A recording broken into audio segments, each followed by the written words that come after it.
Amin din karon kay para nahibawa na to ang sato ang finance, no? Financial status. So gusto na ko ipakita para nahibawa ninyo kung asan magsugod ni Parjan, no? Kung asan magsugod ang pagkasuguran, no? Kaya siya amo ni pakita kung kabalo mo po nari kay sa 2016 2018 na imong konsehal. So amo lang ipabalo nga ato ang statement sa ato ang makita na to ang loans, no? Mga loans. So para makabalo ang tanan, kabalo ko ako pa rin nakabalo na daan, no? Ang gusto lang po na ako kay ipabalo sa tanan para mahibawa na to kung saan ang mong pagdulungan, no? Asa may magsugod o asa ang pagdulungan, no? So para matuwa natin transparency, accountability, and financial dealings, no? So ang muna rin ipakita sa inyo para mahimawaan kung pila na ang utang, kung pila akong bayron nun. Sa karon nga bulan, ang atong bayron nun is 58 million, no? So natay pagdiyo po sa atin. So muna yung mga utang, nabot niyo 799 million, no? Ingana ka na ko loan. So ang amo ang bayron nun karon nga bulan, karon sugod hangtod December is 50 million po. So next year, upaya din 102 million ang interest po, no? So ang mabilin sa mga na po ito mga tungakon para sa mga project na ito, no? Na magpagabuhaton sa umaabot na panahon. So karon na po na ang akuha ng bilin sa 30% development fund from July to December is only 4 million na lang. 4 million na lang ang nabili sa 150% development fund. Although, naapoy na kita ang project, nakatulong sa akong tahon. Ang project yung sa Barangay Limunti na asphalting o sa Ligior sa Kataklan. Wala sa mga tahon doon.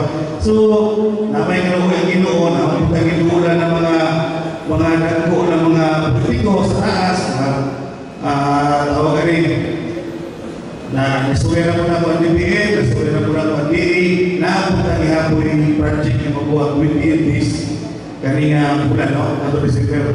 So, mamawin na lang nito pa rin siya. January na po. January na rin mamawin. So, ako na nagkipay pagulos sa lima, kaya mas tingnan na mga wala kayo yung performance, karoon mula na hanggang December. No, kaya dili man ako pwede matuan po nito, o magiging kamaturan. So ako na nagipakita para masaylan sa kadaghanan, sa tanan, o sa tuwa mga igsunan. Kabalo kayo rin, kaya naman tinigalo, dili po siya itong yung binuwang alon.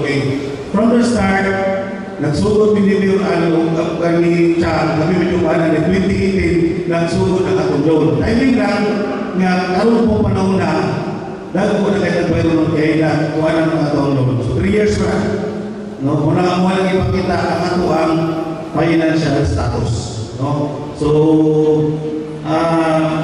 kung asa patulong na anon, si Ms. Nida lang po lang mo explain na kung sa ating pagkasuhan na ng mga loan.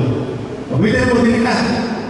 Kaya po, wala ka itong makita. Kaya naman, hindi na natin makita kung asa matulong ng mga loan. Kaya makita ko po na ito. Ang ano siya, ibayaran na ito eh. Wala rin napil sa loan ang City Hall. Ang napil sa loan, kailangan niya itong mga asphalt, atong terminal, atong ubay-ubay.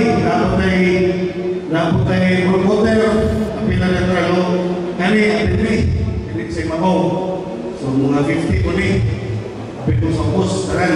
Apil na ato ang renewable energy, no? Mga heavy equipment, apil na siya, taran.